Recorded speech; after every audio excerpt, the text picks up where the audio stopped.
एकता में ही शक्ति है। ये फ्रेज हमने कई बार अपने स्कूल, कॉलेजेस, वर्क प्लेस में सुना है और हम इसमें बिलीव भी करते हैं कि अगर कोई काम एक साथ मिलकर किया जाए तो वो ज़रूर सक्सेसफुल होता है। और यही कहानी है इंडिया की one of the largest company Amul की।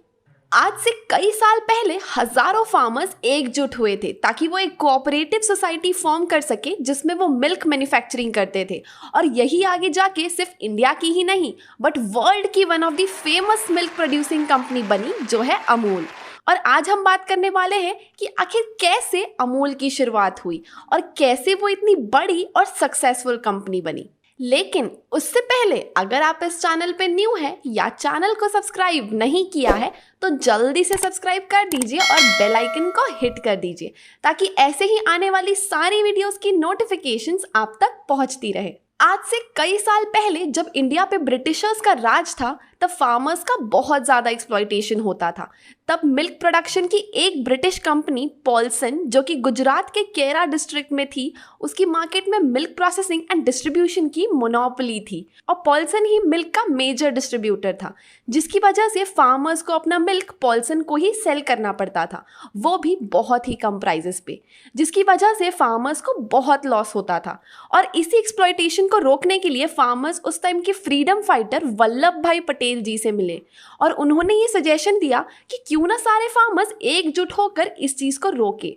और वल्लभ भाई पटेल जी के इस सजेशन से इंस्पायर्ड होकर उस टाइम के एक फेमस फ्रीडम फाइटर त्रिभुवन दास पटेल जी और मिस्टर वर्गीस कुरियन जी, जिन्हें हम फादर ऑफ व्हाइट रेवोल्यूशन के नाम से भी जानते हैं, इन लोगों ने मिलकर ये डिसाइड किया कि वो पॉल्सन के खिलाफ मार्केट में खड़े होंगे और अपनी खुद की एक कोऑपरेटिव सोसाइटी बनाएंगे जहां पे फार्मर्स के राइट्स को प्रोटेक्ट किया जाएगा और उन्हें पहले प्रायोरिटी दी जाएगी। तो इसी के साथ फार्मर्स ने मिलकर गुजरात के केरा डिस्ट्रिक्ट के हर विलेज में एक डेयरी कोऑपरेटिव सोसाइटी खड़ी की, जो थी केरा district cooperative milk producers union, जिसे हम KDCM PUL के नाम से भी जानते हैं, ताकि फार्मर्स खुद से मिल्क की प्रोसेसिंग एंड डिस्ट्रीब्यूशन कर सके और पॉल्सन डेयरी पर डिपेंडेंट ना रहे।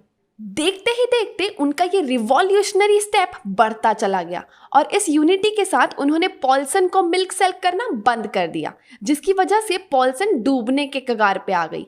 इस सिचुएशन को देखते हुए ब्रिटिश राज के लोगों ने कई बार फार्मर्स के साथ नेगोशिएशन करने की कोशिश की बट फार्मर्स नहीं माने। इस सिचुएशन को देखते हुए 1970 में इंडिया में व्हाइट रिवॉल्यूशन चलाया गया और फिर Gujarat cooperative milk marketing federation limited GCMMF form हुई, जिससे अराउंड 3.6 मिलियन फार्मर्स जुड़े, वो भी छोटी छोटी कोऑपरेटिव सोसाइटीज के थ्रू। और यही कोऑपरेटिव सोसाइटीज को अमूल के नाम से जाना गया और इन कोऑपरेटिव सोसाइटी को एक इसलिए किया गया ताकि केरा के थ्रू बनी ये सारी सोसाइटीज में आपस में कंपटीशन ना हो, क्योंकि उनका मेजर कंसर्न एक दूसरे से कॉम्पीट करना नहीं बल्कि पॉल्सन डेयरी की मोनोपोली को खत्म करना था और फार्मर्स के राइट्स को प्रोटेक्ट करना था। क्या आप जानते हैं कि इन सब चीज़ों से पहले इंडिया एक मिल्क डेफिसिट कंट्री हुआ करती थी, मतलब कि ऐसी कंट्री जहां पे मिल्क प्रोडक्शन बहुत ही कम था और हमें न्यूजीलैंड जैसी कंट्री से मिल्क इंपोर्ट करवाना पड़ता था। बट आज पूरे वर्ल्ड में India one of the largest producer of milk है। इवन आज की डेट पे इंडिया कई सारी कंट्रीज को मिल्क एक्सपोर्ट भी कर रहा है और कहीं ना कहीं इसमें अमूल का हाथ ज़रूर है। और ये तो हम सभी जानते हैं कि एक सक्सेसफुल कंपनी के पीछे हमेशा कुछ महान सोच और महान लोगों का हाथ होता है और इस कंपनी को स्टार्ट करने के पीछे भी त्रिभुवन दास पटेल जी और वर्गीस कुरियन जी जैसे लोगों का हाथ था। इवन फार्मर्स के इस मूवमेंट में उनका साथ देने के लिए कई सारे फ्रीडम फाइटर्स जुड़े थे, जैसे कि मोरारजी देसाई, वर्गीस कुरियन और त्रिभुवन दास जी पटेल गांव-गांव घूमकर ये देखते थे कि कैसे फार्मर्स की हालत सुधार सकते हैं और कैसे उन्हें एक अच्छी लाइफ दे सकते हैं। वर्गीस कुरियन का अमूल की सक्सेस में बहुत बड़ा हाथ है। इवन उन्होंने ऐसे कुछ मेजर्स अडॉप्ट किए जिससे अमूल को ह्यूज सक्सेस मिली, जिसमें से सबसे पहला स्टेप है इनोवेशन। क्या आप जानते हैं कि अमूल ऐसी पहली कंपनी थी जिन्होंने बफेलो के मिल्क से मिल्क पाउडर बनाना शुरू किया? जी हाँ, इस इनोवेशन के पीछे अमूल का ही हाथ है। इवन उनके यहाँ मिल्क कलेक्शन से लेके प्रोसेसिंग तक सब चीज़ों का प्रोसेस बहुत ही हाईटेक तरीके से होता है, जिसकी वजह से वो बहुत कॉस्ट एफिशिएंट कंपनी है। जहाँ बाकी सारी डेयरीज या एफएमसीजी कंपनीज के milk procurement, processing, packaging and distribution channel पे लगभग 30% तक की कॉस्टिंग लग जाती है, वहीं अमूल केवल 20% की कॉस्टिंग पे ये सारी चीज़ें कर लेता है। और क्या आप जानते हैं कि बाकी का बचा 80% का ये क्या करते हैं? वो ये बचा हुआ 80% और किसी को नहीं बल्कि सारे फार्मर्स को डिस्ट्रीब्यूट करते हैं। और ये सब पॉसिबल कैसे है? क्योंकि अमूल हमेशा से ही बहुत ज़्यादा फ्लेक्सिबल है किसी भी न्यू टेक्नोलॉजी को अडॉप्ट करने में। ऐसे ही उनका दूसरा सबसे बड़ा मेजर जो उन्होंने अडेप्ट किया वो था एफिशिएंट सप्लाई चेन। इनका जो मिल्क प्रोक्योरमेंट से सप्लाई तक का जो चेन है वो बहुत ही फास्ट और एफिशिएंट है, क्योंकि ये सबसे पहले विलेज लेवल पे जाके छोटे से छोटे और बड़े से बड़े फार्मर्स से मिल्क प्रोक्योर करते हैं और उसी लेवल पे इसे प्रोसेस करके डिस्ट्रीब्यूट करते हैं। फिर ये आते हैं डिस्ट्रिक्ट लेवल पे, जहां वो मिल्क की और फर्दर प्रोसेसिंग करते हैं, फिर उसे डिस्ट्रिक्ट लेवल पे डिस्ट्रीब्यूट करते हैं और फिर बाकी बचा हुआ सारा मिल्क वो स्टेट लेवल तक ट्रांसफ़र करते हैं, जहां पे इस मिल्क से कई सारे प्रोडक्ट्स बनाए जाते हैं, जैसे कि butter, cheese, ice creams, paneer and और भी बहुत सारे प्रोडक्ट्स।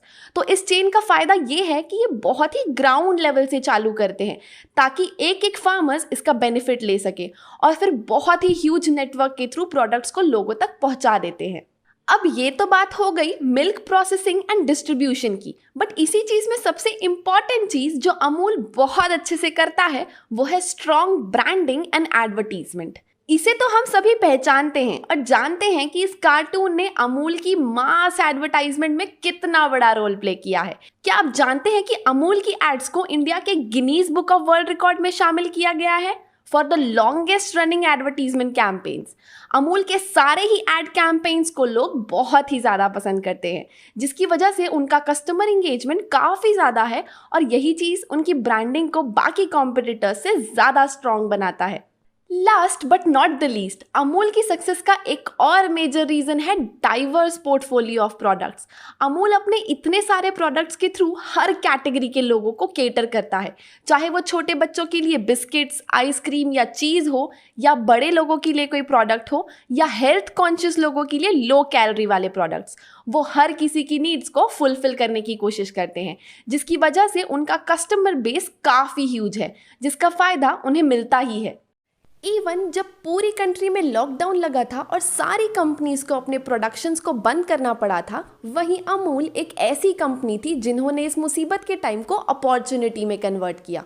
अमूल के करंट एमडी मिस्टर RS सोडी ने ये नोटिस किया कि लॉकडाउन की वजह से लोग फ्रेश प्रोडक्ट से ज़्यादा पैक्ड प्रोडक्ट्स को प्रेफरेंस दे रहे हैं, ताकि उन पैक्ड प्रोडक्ट्स को वो एटलीस्ट कुछ टाइम तक स्टोर कर सके।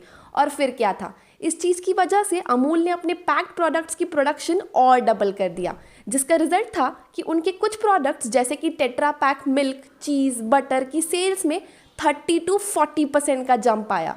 इवन जहां सारी कंपनीज लॉकडाउन के वक्त अपने कॉस्टिंग को हर तरीके से कट करने की कोशिश कर रही थी, वहीं अमूल ने अपनी मार्केटिंग एंड एडवर्टाइजिंग कॉस्ट को डबल कर दिया था।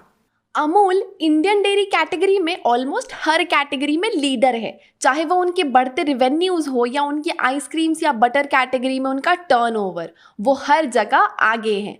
और ये तो बहुत ही जायज़ है कि आज की डेट पे वो फार्मर्स को एक अच्छी लाइफ देने की कोशिश कर रहे हैं और इवन रूरल एरियाज़ के लोगों को एम्प्लॉयमेंट दे रहे हैं, स्पेशली विमेन फार्मर्स को।